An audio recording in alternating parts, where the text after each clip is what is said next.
Step away from first class, sir. Now, now. My boarding pass says 2A. What's happening? That's his seat.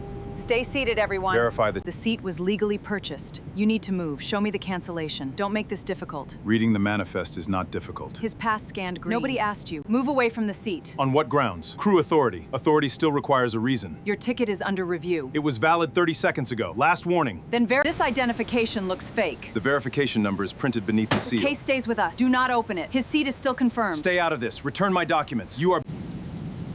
A federal hearing begins at 2. Is that a threat? It is a time. Who exactly are you pretending Call to the be? number on the identification, then record that. His ticket was valid. Put the phone away. No, everyone remain seated. The manifest still shows 2A. Close the screen. Save the original. Nobody saves anything. Why is no one... Do not answer that. Someone is waiting for me. Federal chambers. Give me the phone. There's a maintenance Delete warning. it. Do not touch that case. Step away from first class, sir. Now. The cabin went silent as two supervisors blocked the aisle and ordered the quiet black passenger to surrender a seat he had legally purchased. His identification was called fake. His briefcase was taken. Even the witnesses who knew something was wrong looked down. But why did he keep checking the time instead of defending himself? Who was waiting for him hundreds of miles away? And what could possibly make one calm phone call halt every aircraft in the company's fleet? Stay until the end, because the truth inside that worn leather case would expose far more than one humiliating mistake. Close the door, Grant Voss said. At 1:38 p.m., the command cut through first class. A warning chime sounded, followed by the hum of the boarding bridge retracting. Marcus Ellison stood beside seat 2A, one hand open, the other near the silver watch under his sleeve. "My briefcase," he said. Grant kept the worn oxblood case behind his leg. "After our review, you have no receipt and no authority to open it." Lila Mercer stepped between them, her perfume mixed with burnt coffee and cold air from the vents. "You were instructed to leave. You refused. I asked you to verify my ticket. We did." Emma Cho glanced at her tablet. A green check still glowed beside 2A. Her thumb hovered over the screen, then dropped when Lila turned. Across the aisle, Daniel Ruiz lowered his newspaper. Two passengers held phones against their laps, but no one spoke. Grant leaned closer. "You told my staff a federal hearing depends on you. It begins at 2.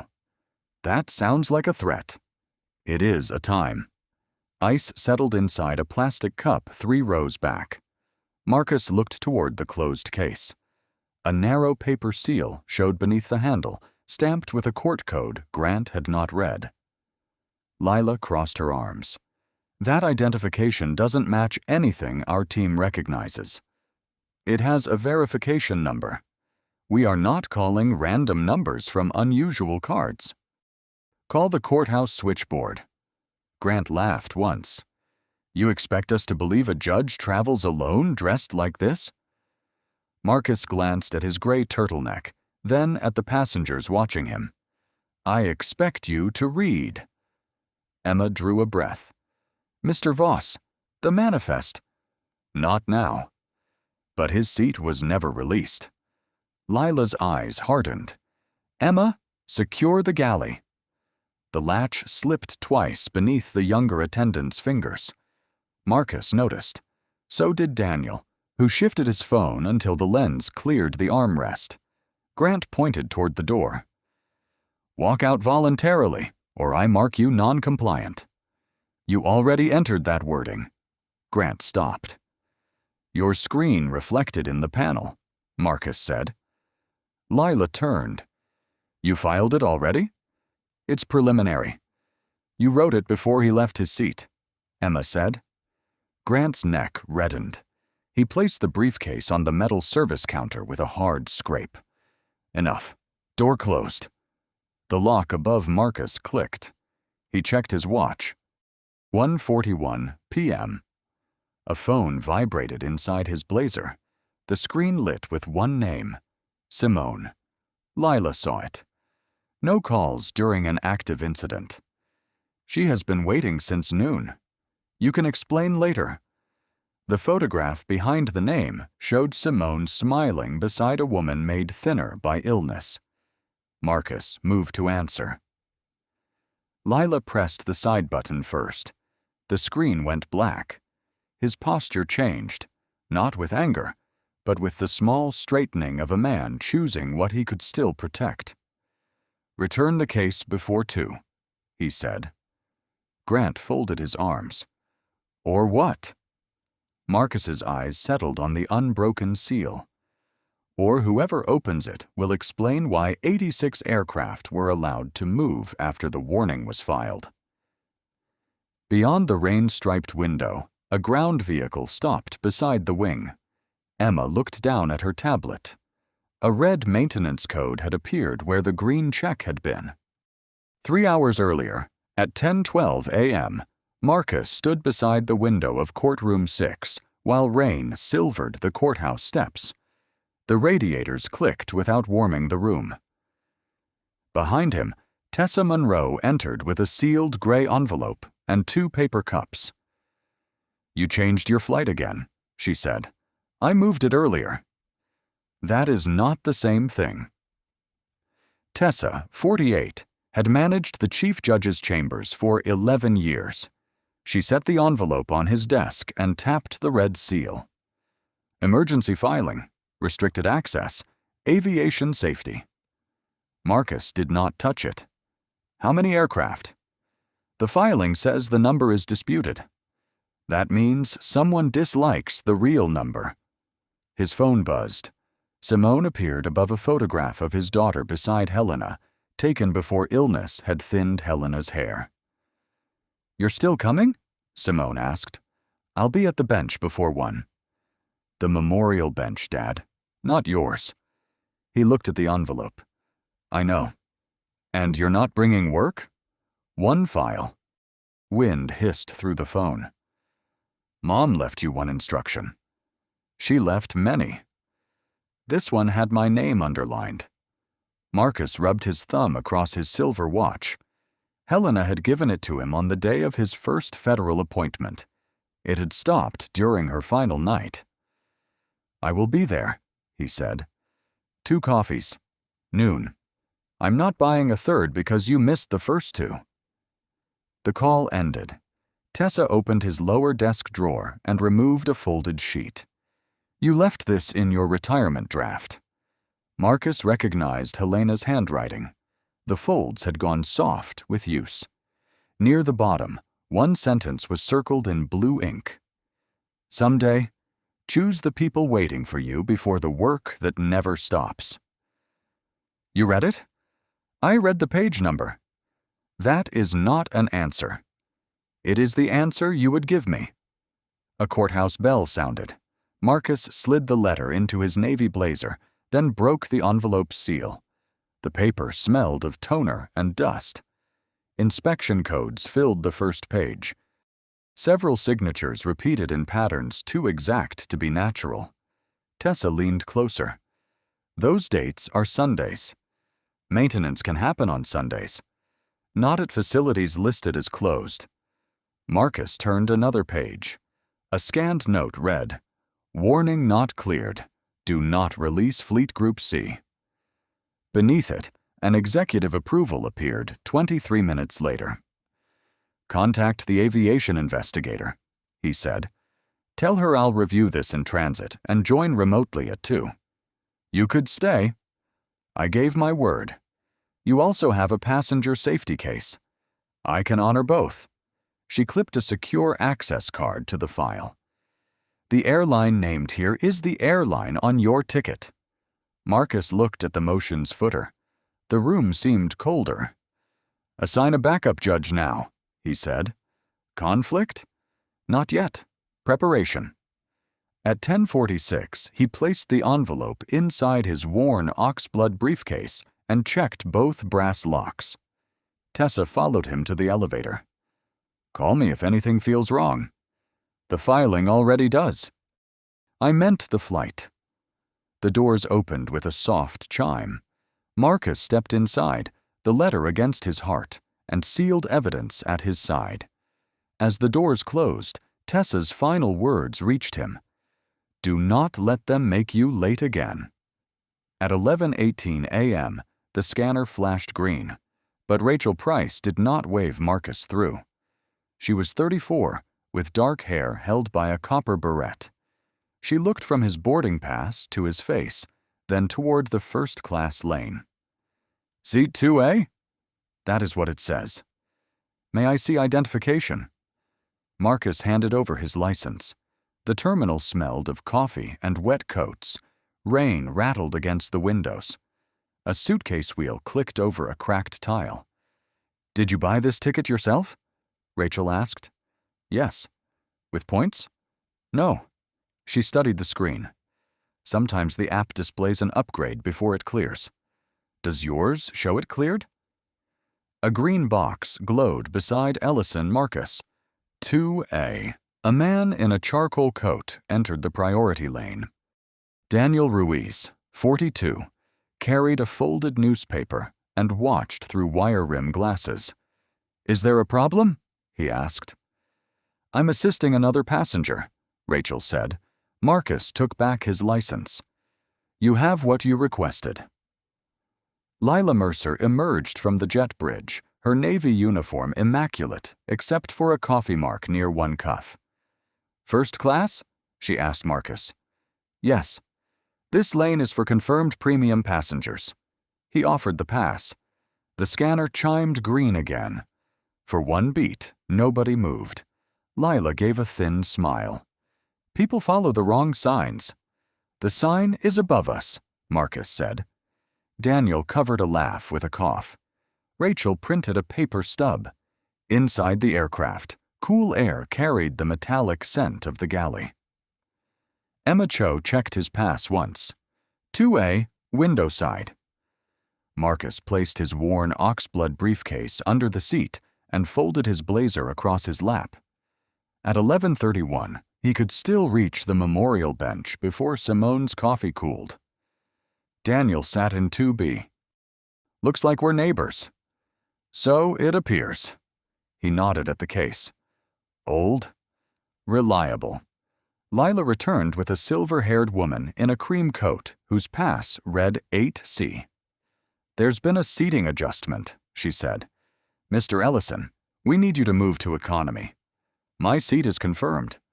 "This passenger was promised an operational upgrade." "By whom?" "Customer relations." The woman tightened her grip on her handbag. "They told me, 2A." Daniel opened his newspaper without lifting it. Emma stopped beside the galley drawer. Marcus held up his pass. "Then someone promised her a seat already assigned to me." "We can compensate you," Lila said. "I am not selling it." Her voice lowered. "Cooperation keeps boarding on time. So does honoring the manifest." The cabin lights flickered as ground power changed over. Rainwater crawled down the window. Rachel appeared at the door with a tablet. "Lila, may I speak to you?" "Is he confirmed?" Emma asked. Rachel hesitated. "The system shows 2A." "Shows?" Lila repeated. "It is locked to his record." The silver-haired woman stepped back. "I don't want anyone removed from me." "No one is being removed," Lila said. "We are correcting an error." Marcus slipped Helena's folded letter deeper into his pocket. "Then correct the promise, not the passenger." Daniel lowered the newspaper. Rachel's tablet chimed. A new note appeared beside Marcus's name. "Secondary verification requested." She stared at it. "I didn't enter that," she whispered. "Who requested secondary verification?" Lila asked. Rachel stared at the tablet. "The note has no employee code." "Then run it." "There's nothing to run." At 11:36 a.m., the cabin had grown warm. It smelled of coffee, damp wool, and cleaner. Marcus stood beside 2A while passengers brushed past. Lila held out her hand. "Another form of identification." "You already scanned my license." I need proof you are who you claim to be. My ticket and license match. Your cooperation would help. Marcus removed a black leather credential wallet and opened it to a gold seal, photograph, title, and verification number. Rachel's lips parted. Emma leaned closer. Lila frowned. I've never seen one like this. It can be verified through the federal switchboard. Anyone can print a card. Daniel lowered his newspaper. That doesn't look homemade. Sir, stay out of this, Lila said. I'm 18 inches away. Marcus kept his hand extended. Call the number. Instead, Lila took the wallet and walked toward the aircraft door. I did not authorize you to remove it from my sight, Marcus said. You offered it as evidence. I offered it for verification. Several heads turned. The silver-haired passenger moved toward 8C without looking back. Emma's tablet still showed the green seat assignment. She angled it away and took a screenshot. A faint click cut through the engine hum.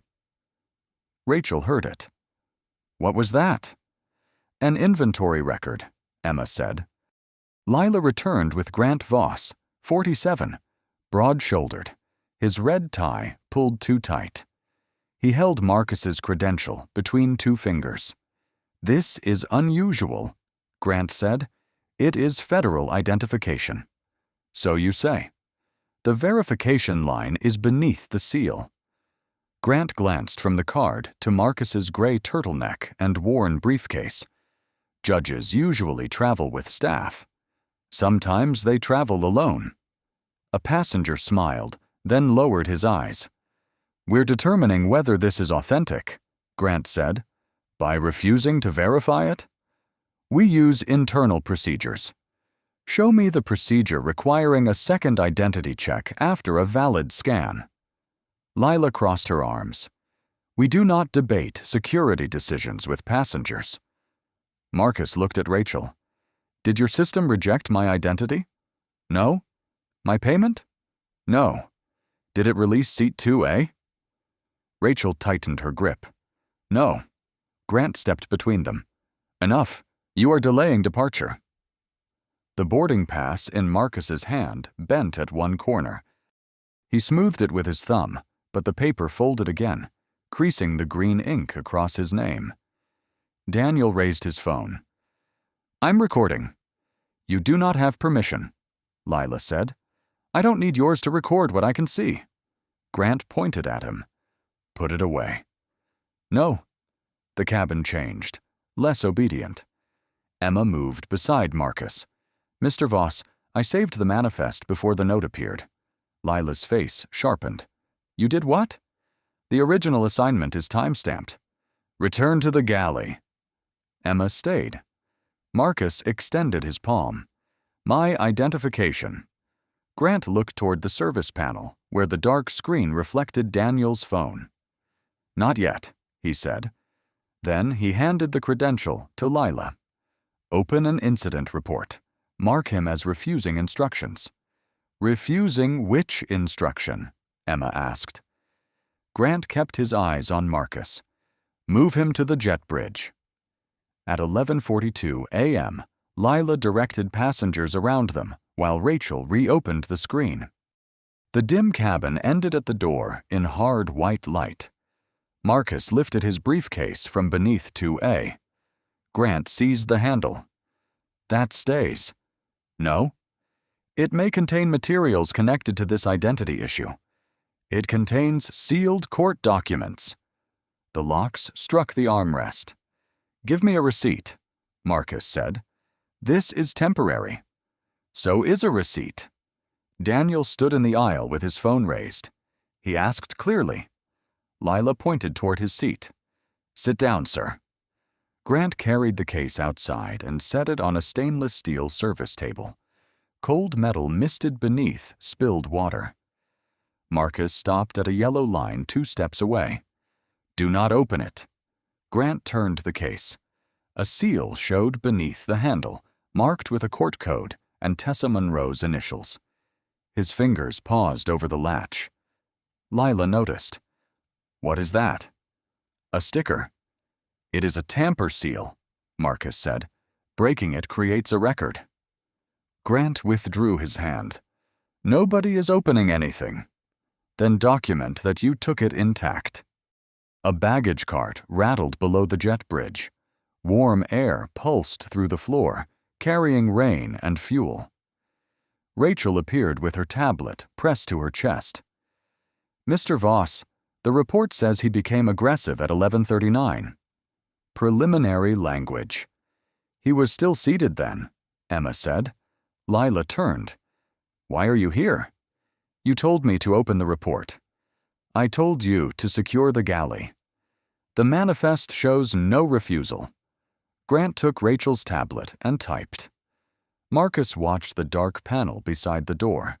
Grant's screen reflected faintly in it. Passenger became verbally hostile. Refused multiple safety commands. You entered that before asking me to leave, Marcus said. Grant angled the tablet away. You are interfering with an active process. I am standing where you placed me. Lower your voice, Lila said. Marcus had not raised it. Rain ticked against the jet bridge roof, quick and hollow. Daniel leaned through the doorway. The video has sound. Return to your seat, Grant snapped, or you'll be removed too. Daniel stayed where he was. For several seconds, no one moved. The briefcase rested on the cold table within reach, yet Grant's body filled the space between it and Marcus. Helena's letter pressed against Marcus's chest with each breath. Rachel looked at the screen. What do you want me to change? The original note, Grant said. Replace system-generated verification with staff-requested review. I didn't request it. Use my code. Emma's face drained. That changes the sequence. It corrects the record. No, it changes it. Lila caught Emma by the elbow and steered her towards the galley. You are done here. Emma twisted enough to look back at Marcus. Her hand disappeared into her pocket around the phone holding the screenshot. Grant tapped send. A printer inside the gate desk began to whir. Marcus checked his watch. 11:46. Your report is time-stamped now, he said. Grant smiled without warmth. Good. Behind him, the printer produced a second page, one he had not requested. The printer shuddered and released a page stamped in red. Rachel reached it first. This isn't part of the incident report. Grant took it from her. Marcus caught a maintenance code and the words, hold for review, before Grant folded the sheet into his jacket. What is it? Emma asked. Nothing related to him. Grant lifted the oxblood briefcase. We're going downstairs. You said the review would happen here, Marcus replied. The situation changed. At 11:49 a.m., Lila entered the cabin. Please remain seated while we resolve a security matter. Faces turned as Grant led Marcus past first class, carrying the case beyond reach. The carpet swallowed their steps. Rain struck the fuselage, and ice clicked in glasses. Daniel stood beside 2B. His ticket was valid. Sit down, Grant said. You took his identification without checking it. Do not interfere. Daniel held his phone up. Then stop giving me something to record. A woman near the window started to speak. Her companion touched her wrist, and she lowered her eyes. Marcus passed seat 2 Sekfahorituum. Helena's letter showed at the edge of his inner pocket. He pressed it back with 2 fingers. His phone vibrated. Simone. Her photograph filled the screen, smiling beside Helena before illness changed her face. Marcos stopped. My daughter is waiting. Lila moved close. Mint covered the smell of burnt coffee on her breath. You can call when this is over. It is not over. You're moving it. Keep walking. He touched the answer icon. Lila pressed the side button first. The photograph vanished. No one spoke. Daniel's phone lowered an inch. Emma's fingers tightened around her tablet. Marcus watched his reflection in the black screen. She has been there since noon. It isn't noon, Grant said. She arrived early. That is not our problem. Daniel stepped into the aisle. It became your problem when she touched his phone. Move. Give him 30 seconds. Last warning. Marcus spoke before Daniel could answer. Sit down, Mr. Ruiz. They're doing this in front of everyone. That is why your recording matters. Grant guided Marcus onto the jet bridge. Warm cabin light fell behind them. Gray panels buzzed overhead, and damp air rose through the floor. Rachel followed with the tablet. Emma remained at the door. Close it, Lila ordered. Emma looked from Marcus to the briefcase. His seat still shows confirmed. Close the door. Her hand slipped on the latch. On the second try, the lock caught with a dry click. Marcus checked his watch. 11:53. Simone called again. A voicemail icon appeared before the screen dimmed. Lila reached toward it, but Marcus put the phone inside his blazer. You said no calls, he told her. You did not say I had to surrender it. Grant pointed toward the terminal. Downstairs. The aircraft door sealed with a heavy thud. Through the window, Daniel still stood in the aisle. Emma was gone. Rachel's tablet chimed. She stopped. A red banner had replaced the green seat assignment. Aircraft status. Pending technical clearance. Grant covered the screen with his palm. Do not mention that. From inside Marcus's pocket, Simone's voicemail began to play through the fabric. Dad, the coffee's getting cold. Dad, the coffee's getting cold. The message ended as Grant pushed open a gray service door. Marcus followed into a corridor where fluorescent tubes buzzed over concrete walls and the air smelled of dust and hot wiring. Rachel stopped. His status changed because of the aircraft. Grant turned. Go back upstairs. The banner says pending technical clearance. It appeared with that printed page. Lila stepped between them. Prepare the delay notice.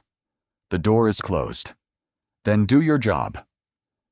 Rachel looked at Marcus, then at the folded sheet inside Grant's jacket, and left.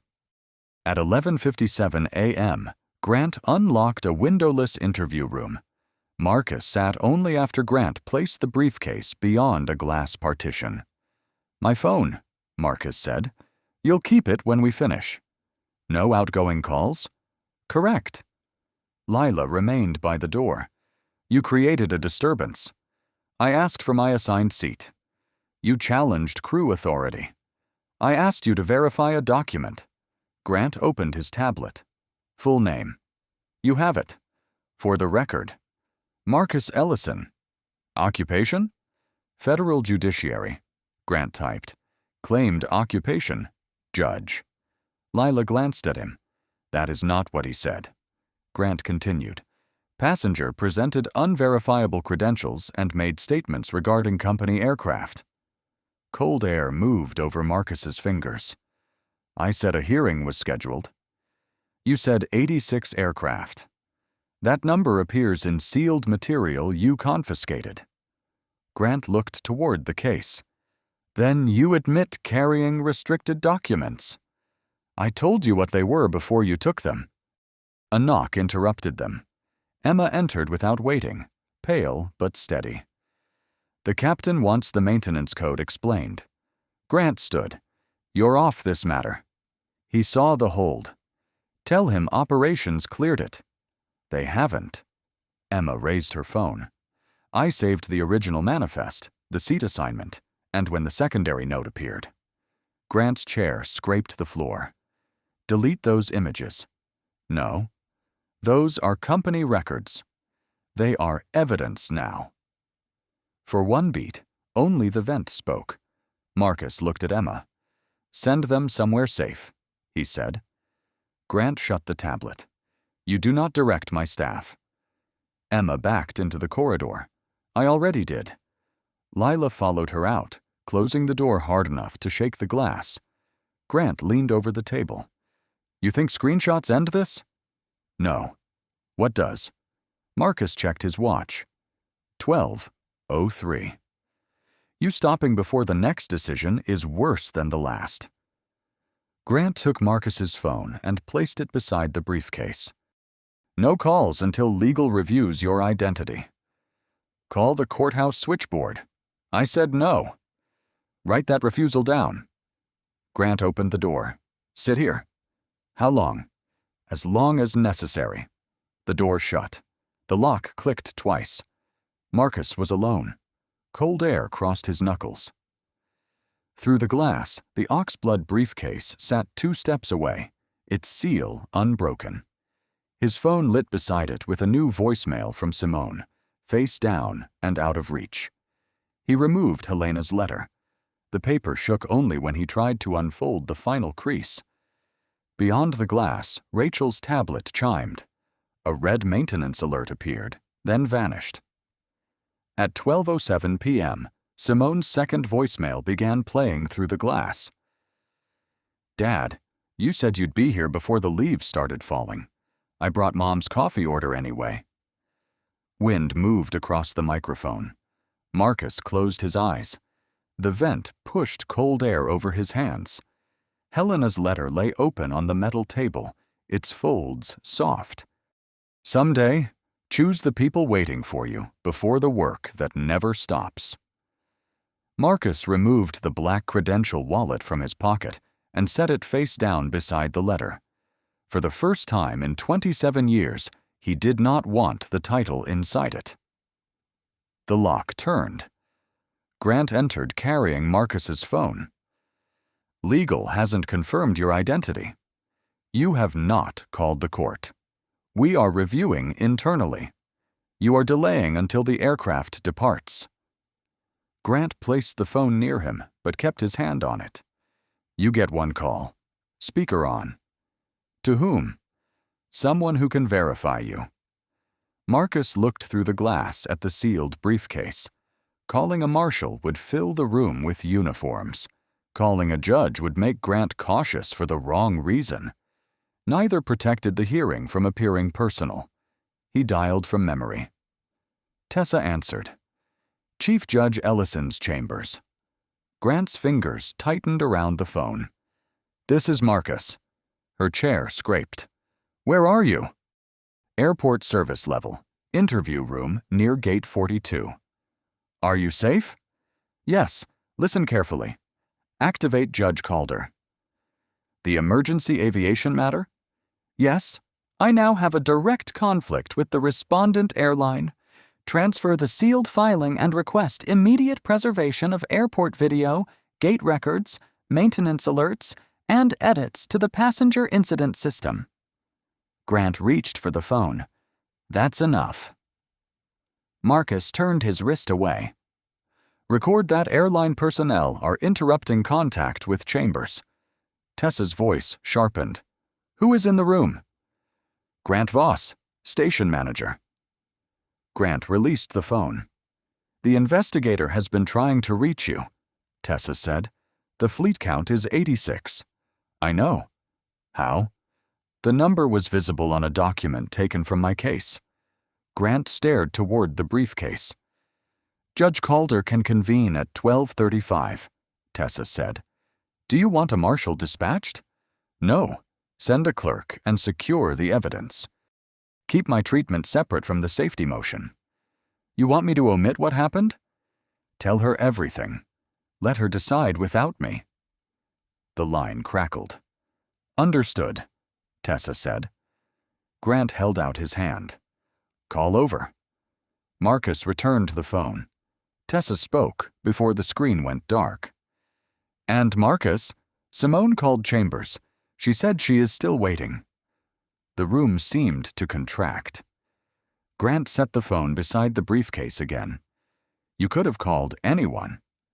I called the person required by law. You expect another judge to ground an airline because you lost a seat? Marcus folded Helena's letter. His fingers missed the crease once. "No," he said. "I expect her to read what you did not." Outside the glass, Emma hurried past with Rachel behind her. Rachel carried the red maintenance page Grant had folded into his jacket. Grant checked his pocket. It was empty. Rachel held the red page against her chest. Grant stepped into the corridor. "Give me that." "No." The word came quietly, but it stopped him. Emma stood beside Rachel with her phone in both hands. A service cart blocked half the passage. At 12:11 p.m., Marcus remained behind the glass. "Where did you get it?" Grant asked. "It printed at the gate," Rachel said. "You put it in your jacket." "It belongs to operations." "It says Fleet Group C was released after a warning remained open." Lila appeared from the stairwell. "Lower your voice." Rachel looked at her. "Did you know?" "I knew there was a delay code." "This is not a delay code," Emma said. "It says, 'Do not release.'" Grant reached again. Rachel stepped behind the cart. Marcus tapped once on the glass. "Preserve the original," he said. "Do not write on it or photograph only part of it." Grant opened the door. "You are not conducting an investigation." "No, that is why I transferred the matter." A phone rang in Grant's pocket. He walked away before answering. "This is Voss." His shoulders tightened. "No, we have not opened the case. Because it is sealed. I understand." He glanced at Marcus. "What judge?" The color left his face. Grant ended the call. "Nobody leaves this level." "You cannot hold employees here," Emma said. "I can preserve an internal process." "You were editing it 10 minutes ago," Rachel replied. Lila's phone began ringing. Then the wall unit flashed. Marcus checked the clock. 12:16. Judge Evelyn Calder had moved faster than expected. Grant answered the wall phone. "Station office." A woman's voice carried through the receiver. "This is the clerk for the United States District Court. Confirm that the sealed briefcase belonging to Marcus Ellison remains unopened." Grant swallowed. "It does."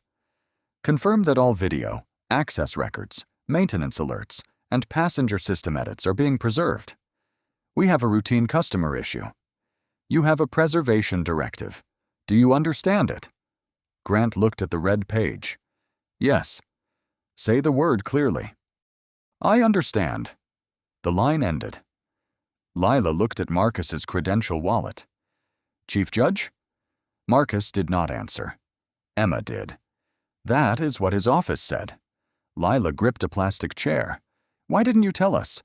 "He did," Rachel said. The elevator chimed. A woman in a charcoal raincoat stepped out carrying an evidence case. She was 46, compact, with silver at her temples and rain on her shoulders. A federal court clerk followed with a folder marked Emergency. "Lena Ortiz, aviation safety investigator," the woman said. "Who removed the warning page from the gate printer?" Rachel raised it. "I took it from him so he couldn't hide it." Lena accepted the sheet by its edges. "Good. Who altered the passenger record?" Emma lifted her phone. "I have the original." Grant moved toward her. "Those files are proprietary." The clerk stepped between them. "Not anymore." Lena examined the code, then looked through the glass at the oxblood briefcase. "Judge Calder is convening in 19 minutes, she said. "The operations center just tried to clear the same warning on 14 more aircraft." Beyond the wall, a deep engine hum rose, held, and abruptly died. The dead engine left a pressureless hush behind the wall. Lena Ortiz turned toward it. "Which aircraft?" Grant checked the screen. "Flight 218. Fleet Group C?" He did not answer. At 12:21 p.m., the elevator opened. Owen Blake stepped out in a dark raincoat, 50 years old, a federal court badge inside his lapel. "Marcus Ellison." Marcus rose behind the glass. Here. Owen unlocked the room. Cold air poured from the vent. Were you denied access to chambers? One call was delayed. It was eventually allowed. Grant stepped forward. Marshal, this is being exaggerated. Owen raised one hand. Do not touch the case. Lena photographed the oxblood briefcase and checked the seal. Unbroken. She returned it to Marcus. The handle felt cold. He tested both locks, opened the outer compartment, and removed the sealed gray envelope. Transfer receipt, he told the clerk. Received at 12:24 p.m. Lila had followed them downstairs. You really are a federal judge. That was verifiable before you removed me. Grant pointed at the envelope. That has nothing to do with a passenger complaint. Lena lifted the red page. The complaint exposed an attempt to erase a maintenance warning. That is speculation. Emma held up her phone. I saved the original manifest. Rachel added, and I watched him hide the printout. Grant looked around as if the corridor had narrowed. At 12:29, the clerk opened a secure laptop. Judge Evelyn Calder appeared from a wood-paneled chamber, gray hair pinned back. This emergency session is in order. Judge Ellison, because of your contact with the respondent airline, you are recused. Understood. Do you object? No. Lila stared at him. The answer unsettled her more than anger would have. Lena summarized the altered records, the uncleared warning, and 14 additional aircraft someone had tried to release. The corridor smelled of wet fabric and warm wiring. Judge Calder asked, Can passenger safety be assured while the records are examined? Not across the current fleet, Lena replied. Grant leaned toward the laptop. Grounding the company will strand thousands. So could an unsafe aircraft, Judge Calder said. Rain tapped the service door window. Above them, an announcement stopped halfway through a sentence. At 12:36 p.m., all 86 aircraft operated by Asterion Air are placed under temporary ground hold pending independent inspection. No aircraft may depart or return to service without written clearance. Lena's phone vibrated with confirmations. One, then another, then 5 at once. Through the terminal glass, landing lights went dark across the apron. Ground crews raised crossed wands beneath the rain. Grant gripped the cart. This happened because he called. No, Marcus said. It happened because the records were false.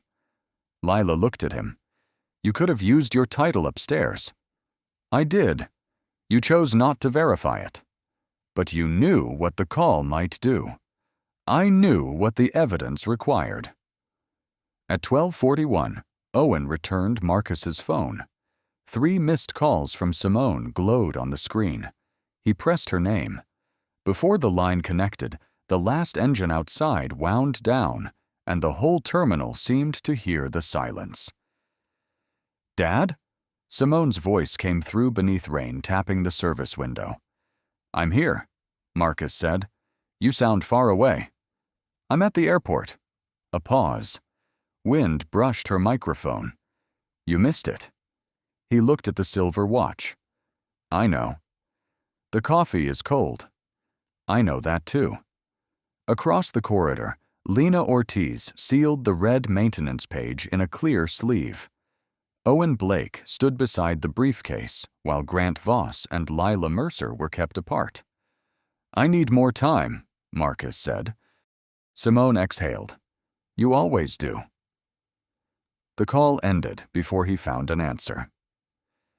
At 12:48 p.m., investigators moved to the station office. The room smelled of hot toner and wet carpet. Manifests covered the table. Mara Bennett, 44, entered in a slate suit, dark curls pinned with a pencil, a yellow legal pad under one arm. I chair the independent review, she said. Nobody deletes or edits anything until we have the originals. Grant folded his arms. This began as a passenger dispute. Mara set Daniel Ruiz's phone beside Emma's tablet. Then the dispute has better timestamps than your report. Daniel's video played first. Grant's voice filled the room. Mark him non-compliant. On the screen, Marcus stood beside 2A, speaking evenly. Mara stopped the recording.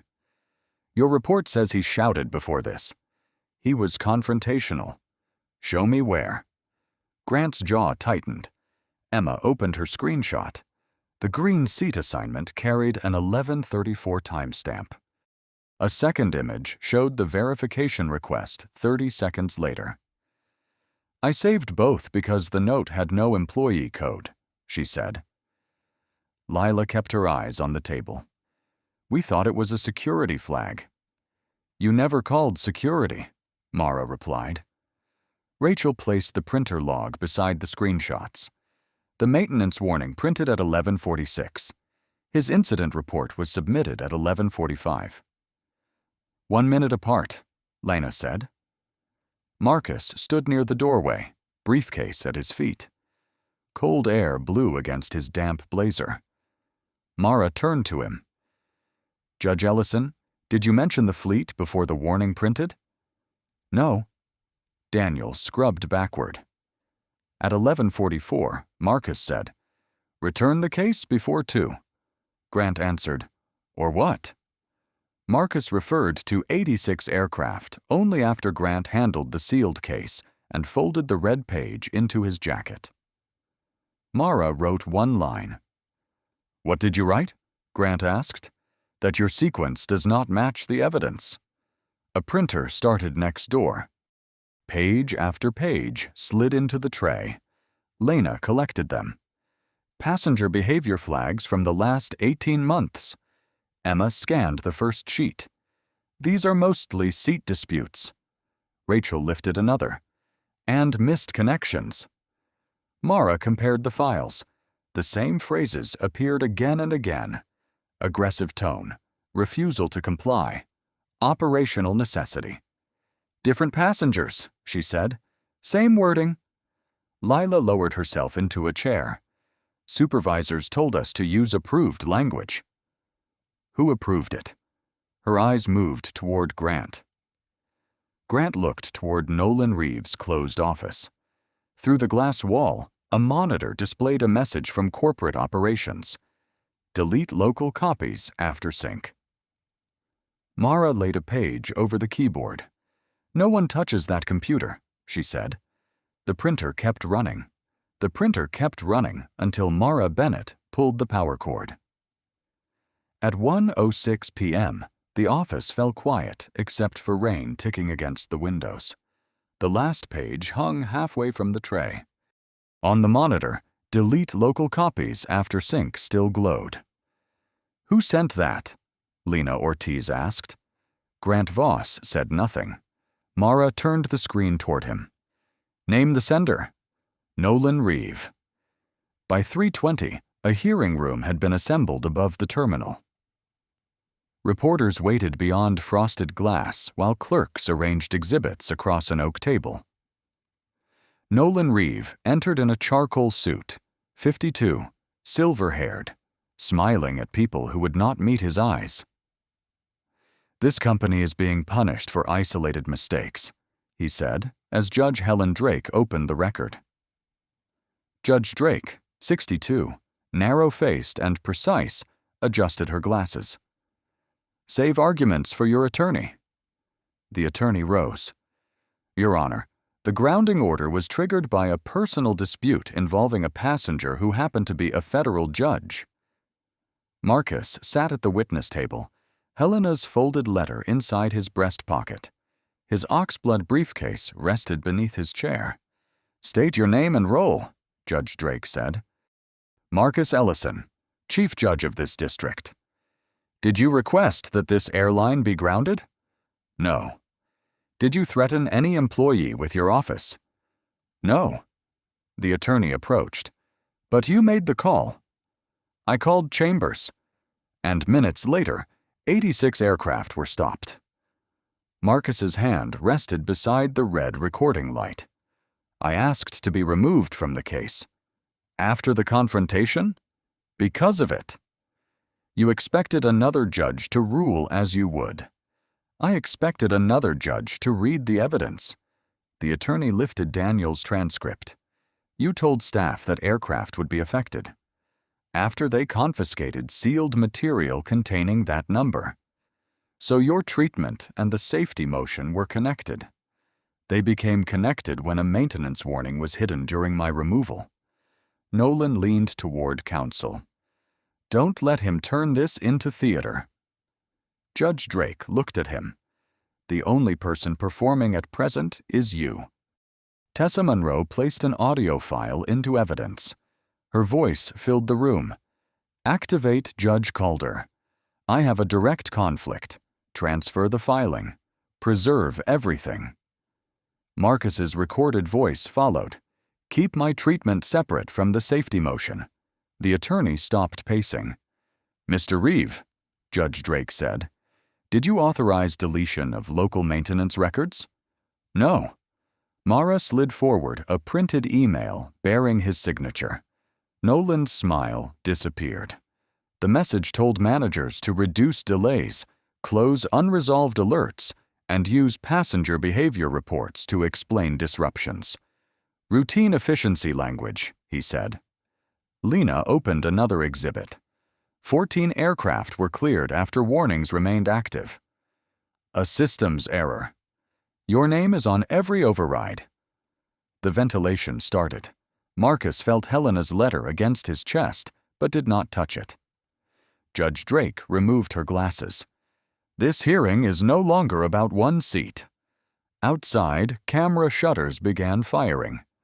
Inside, Mara placed Grant's altered report beside Nolan's emails. The timestamps matched to the minute. The timestamps matched to the minute. Judge Drake studied both documents, then looked at Nolan Reeve. Your office sent the deletion order at 11:45. Mr. Voss submitted the passenger report 37 seconds later. Nolan shifted. I did not direct him to target anyone. No one asked whether you selected the passenger, Mara Bennett said. We asked whether you built a system that rewarded false records. Judge Drake called a recess at 4:02 p.m. In the corridor, 2 board representatives waited by the elevator. One handed Nolan a single-page resolution. What is that? Administrative leave, effective immediately. You cannot do this during a hearing. We just did. His access badge was removed before the elevator arrived. Grant sat beneath the departure screen, his red tie loosened. He told us every delay was a failure. Canceled departures came out of our reviews. Mara faced him. So you changed reports. We were told to use approved language. You wrote that, Marcus shouted. Grant looked toward Daniel Ruiz. Daniel folded the newspaper he had carried aboard. He barely spoke. I know, Grant said. The words were so quiet, Daniel lowered his eyes. At 4:19, Lila asked to speak with Marcus. Owen remained nearby. I should have called the number, she said. Yes. I thought you were trying to embarrass me. Marcus adjusted the handle of his briefcase. You had my seat, my ticket, and my identification. None required you to guess. Her hands tightened around a paper cup until the lid bent. I pressed the button on your daughter's call. You did. I'm sorry. Marcus did not rescue her from the silence. Coffee slid over her thumb. When the hearing resumed, Judge Drake read the interim findings. Nolan was suspended pending investigation. Grant was terminated for falsifying a passenger report and concealing a maintenance warning. Lila was removed from flight duty pending independent review. Rachel and Emma could not be disciplined for preserving evidence. Then came the larger orders. Every aircraft would undergo new certification. 18 months of passenger complaints would be reopened. A federal monitor would review maintenance releases, seat changes, and behavior flags. Compensation notices would go to travelers whose records had been altered. No one applauded. At 5:07, Grant surrendered his badge in the station office. He placed it on the empty desk beside his loosened tie, then smoothed the tie flat. "I gave this place 19 years. Mara remained in the doorway. "And how many people did your reports follow home?" He stared at the badge. Lila removed her wings pin and sealed it in an evidence envelope. Emma watched without speaking. A communications officer approached Marcus with a statement. Downstairs, microphones waited beneath white lights. "The public expects to hear from you," she said. Marcus handed the page back. "Put the violations first. My name can stay in the appendix." He walked to a quiet gate and called Simone. The phone rang until voicemail. On the seat beside him, Helena's letter rested atop the closed briefcase. Beyond the glass, 86 aircraft remained motionless under the evening rain. At 8:15 the next morning, Marcus returned to the terminal carrying his oxblood briefcase. The wet runway shone like glass. In Conference Room B, 20 employees waited as Mara Bennett arranged 3 binders. "We are not here to repair one incident," she said. "We are here to remove the conditions behind it."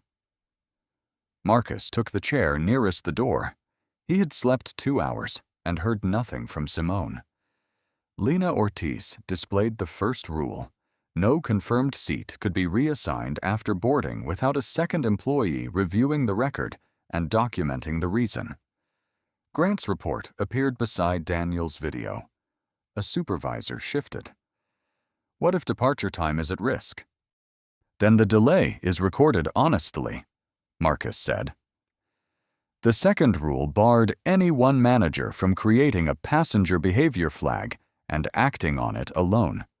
Original entries would lock automatically, preserving every editor's name, time, and reason.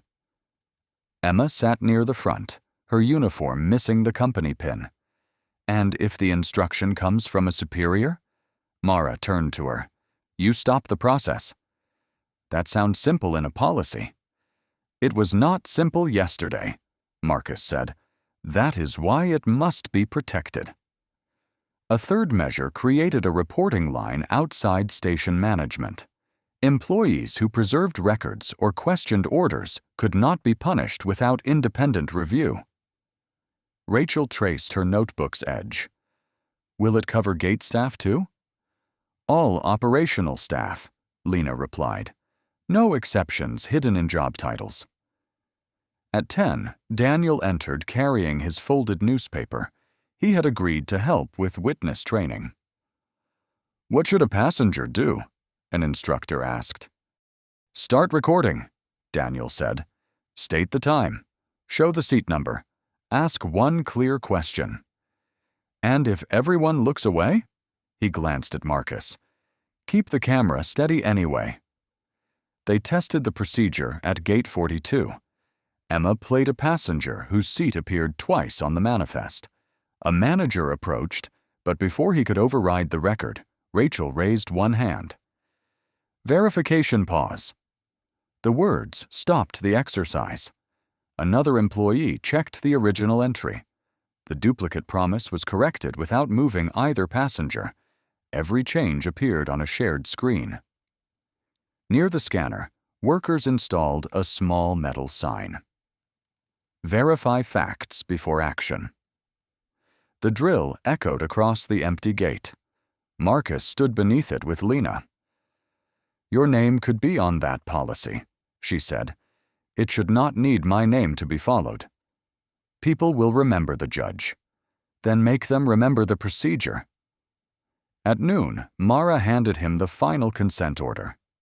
He read each page, turned the signature line toward Judge Drake, and closed his pen. "I cannot approve what I helped shape," he said. "The court must." Mara nodded. "You are recusing yourself again." "I am keeping the rule larger than the person." His phone vibrated. A message from Simone appeared. "Tomorrow, 6:30. Mom's bench. "Don't bring work." Marcus read it twice. Then he placed the phone inside the briefcase beside Helena's letter, leaving the policy binders on the table. Behind him, Emma began the first real training session. "Verification pause," she told the room. This time, every employee repeated it. At 6:27 the next morning, Marcus reached the memorial bench before Simone. Mist covered the valley. Wet leaves clung to the path, and the paper cup warmed his palm. He set a second coffee beside him, placed the oxblood briefcase under the bench, and checked his silver watch once. Then he took it off. Simone arrived 3 minutes later, her hair damp from fog. "You came early." "Yes. And without a clerk." Marcus nodded toward the briefcase. "There is one letter." She sat, leaving a hand's width between them. Water fell from the branches. "Did you ground them?" she asked. "No. Another judge read the evidence." "That distinction matters to you." "It had to." He gave her Helena's folded letter. Simone traced the softened creases, then returned it unopened. "You should keep this." "I think I finally heard it." She moved closer until their sleeves touched. Neither mentioned the coffee that had gone cold the day before. 3 weeks later, the first aircraft returned to service under independent inspection. Every maintenance release required 2 verified signatures, and original warnings could no longer be erased. At Gate 42, the sign remained beside the scanner. "Verify facts before action." Emma Cho led the first mandatory training session. She no longer lowered her voice when managers entered. "What if a supervisor orders you to skip the verification pause?" she asked. A gate agent answered, "We stop the process and call the protected review line." "And if departure is delayed?" "We record the truth." Rachel Price took notes for her new compliance role. Daniel Ruiz stood at the back with his folded newspaper and taught employees how witnesses could preserve the time, place, and exact words of an incident. The public report arrived in December. Nolan Reeve was dismissed after investigators confirmed that he authorized record deletions and unsafe overrides. Grant Voss lost his position and entered an accountability program required before seeking another operations role. Lila Mercer remained off flight duty for 6 months, completed retraining, and accepted a ground assignment with no supervisory authority. Her letter to Marcus contained 4 sentences. "I verified nothing. I protected my position instead of the passenger. I touched your phone when your daughter called. I am sorry." Marcus read it once in chambers and placed it inside the briefcase beside Helena's letter. Tessa watched him close, both brass locks. "Are you answering?" "No." "Never?" "Not today." By spring, complaints from the previous 18 months had been reopened. 47 passenger records were corrected, compensation was issued, and the behavior flag system was replaced with a review process visible to employees and travelers. Mara Bennett remained federal monitor. Lena Ortiz expanded the audit to 3 regional stations where the same phrases had appeared in reports. Marcus declined every interview about the moment his title was recognized. In the only statement he approved, he removed his name from the first paragraph. In April, Simone brought the coffee to the memorial bench. Marcus brought his repaired watch and the old briefcase. "You're checking the time again," she said. He looked at the hands, then closed the cover. "Only to see how much we have." He placed the watch between them. Morning light moved through the leaves. Have you ever watched someone's dignity questioned while everyone else stayed silent? Or seen a simple mistake become something much larger? Share your experience in the comments, especially if one person's decision exposed a deeper problem. Send this story to someone who believes fairness should not depend on status, clothing, or whether others recognize your name. Subscribe for more stories about justice, quiet resilience, witnesses who finally speak, and systems that change because someone preserved the truth. And when you face a moment like this, remember the smallest actions can matter. Verify the facts, keep the record, and refuse to look away.